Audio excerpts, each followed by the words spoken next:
Hello, जय हिंद दोस्तों। तो आप लोग वीडियो के टाइटल देख के समझ गए होंगे कि अब असिस्टेंट प्रोफेसर बहाली में फिर से कुछ बड़ी बदलाव होने वाली है। जैसा कि आपको पता था कि पहले जो था लिखित एग्जाम थी, तो लिखित एग्जाम जो है अभी भी है, बट पहले डिस्क्रिप्टिव थी, लेकिन अब ऑब्जेक्टिव की बातें चल रही है कि जो एग्जाम है वो अब ऑब्जेक्टिव होने वाली है ना। बहुत सारे बदलाव है, ठीक है, एक एक करके हम लोग समझते हैं। सबसे पहले तो जो 24 अगस्त 2026 की जो अनशनकारी छात्र थे, उन्होंने राज्यपाल से बात करके क्या क्या सहमति बनी उस पर आइए चलते हैं, उस पर एक एक करके हम लोग बातें करते हैं।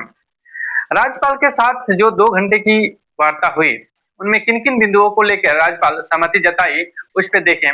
सबसे पहला जो है, जो एसोसिएशन ने अपनी मुख्य मांगे रखी, जो सहायक प्राध्यापक भर्ती परिनियम 2026 को आवश्यक संशोधन के उपरांत जो है 2026 के परिनियम के आधार पर सहायक प्राध्यापक की किसी भी प्रकार की नियमित अथवा संविदा बहाली की जाएगी, तब तक जो है ये परिनियम स्थगित किया जाता है। यानी जो परिनियम 2026 में आया था, ड्राफ्ट बन गए, उसको स्थगित कर दिया गया है। दूसरी जो थी वो एसोसिएशन की मांगों को विचार करने के माननीय राज्यपाल बिहार के द्वारा माननीय मुख्यमंत्री से जो विचार विमर्श करने के उपरांत, यानी 15 दिन की जो गठन अंदर जो है एक गठन गठित किया जाएगा, जिसमें बिहार के प्रमुख शिक्षाविद होंगे और जो शिक्षा से संबंधित जो भी अपना अनुभव रखते हैं, उनमें उनको ये शामिल करेंगे।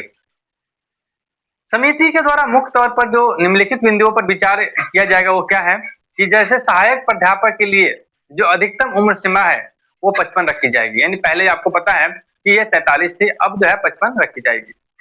सहायक प्राध्यापक की बहाली के लिए जो लिखित परीक्षा है वो वस्तुनिष्ठ होगी, ठीक है। और एक और इसमें महत्वपूर्ण है कि लिखित परीक्षा में जो उत्तीर्ण होंगे उनकी एपीआई गणना की जाएगी और लिखित परीक्षा दोनों की प्राप्तांक को जोड़ करके उसकी मेरिट लिस्ट बनाई जाएगी और उसको इंटरव्यू में बुलाया जाएगा। तो यानी आपको यहाँ पे लिखित यानी जो एग्जाम होगा वो भी देना है और साथ में आपका एपीआई भी कैलकुलेट होगी और उसके आधार पर आपका मेरिट डिसाइड करके फिर आपका इंटरव्यू में बुलाया जाएगा, ठीक है। और इसके साथ जो जैसे आप देखे होंगे कि एपीआई में जो है आपका इंटर और मैट्रिक दोनों को थी, लेकिन अब जो है यहाँ पे इंटर और मैट्रिक के प्राप्तांक यानी जो परसेंटेज आई थी, यानी उसकी जो मार्क है वो नहीं जुटेंगे, ठीक है। और जो अगला है वो है नेट और जीआरएफ की जो अधिमानता थी वो 11 अंक तक रखा जाए और जो पीएचडी है, पीएचडी होल्डर है, उनकी जो 30 नंबर पहले मिलती थी उसको वैसे ही 30 नंबर से कम नहीं किया जाए, यानी उनको भी 30 नंबर का वेटेज दिया जाए और साथ में जो जीआरएफ वाले हैं या नेट वाले हैं उनको 11 नंबर दिया जाए, ठीक है। और जो संशोधन होगी यानी शोध प्रकाशन और अनुभव की जो गणना है वो एपीआई के स्कोर पे की जाएगी, परंतु शोध प्रकाशन एवं अनुभव को भली भांति परिभाषित किया जाएगा ताकि किसी भी प्रकार का संशय न बना रहे, इसमें कोई गलत फायदा न उठा सके। इसके बाद जो आगे है वो है आपका जो है अतिथि शिक्षक के लिए। जो अतिथि सहायक प्राध्यापकों के बारे में अनशनकारी छात्रों के जो मांगे हैं वो है इस प्रकार है कि जैसे कि अतिथि सहायक प्राध्यापकों को वर्तमान में बहाल हुए संविदा सहायक प्राध्यापकों की भांति न्यूनतम वेतन के साथ महंगाई भत्ता भी दिया जाए, ठीक है। उनकी जो नवीकरण की प्रक्रिया है वो भी विश्वविद्यालय में एक समान रखी जाए और अतिथि सहायक प्राध्यापकों में के शैक्षणिक प्रमाण पत्र का शोध पत्र एवं अनुभव की भली भांति जांच कर ली जाए और उसके उपरांत जो है 65 वर्ष तक उसको कार्य का करने का मौका दिया जाए।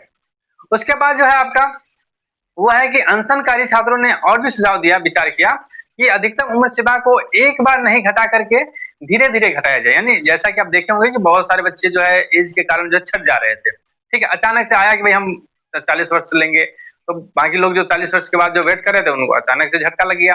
तो ये एकदम से नहीं किया जाए, आप उम्र सीमा कम करना है तो धीरे धीरे करिए ताकि लोगों को माइंडसेट हो जाए कि भाई हमें इतने दिन तक तैयारी करनी है और इतने दिन तक इसमें बहाल हो जाना है, ठीक है। और एकदम से जो है लाएंगे तो दिक्कत हो जाता है, तो इस पे भी विचार किया गया है। तो ये सारी जो बदलाव है होने वाली है, ठीक है। बाकी आप अपना क्या सुझाव रखते हैं कमेंट बॉक्स में जरूर बताइएगा। जय हिंद।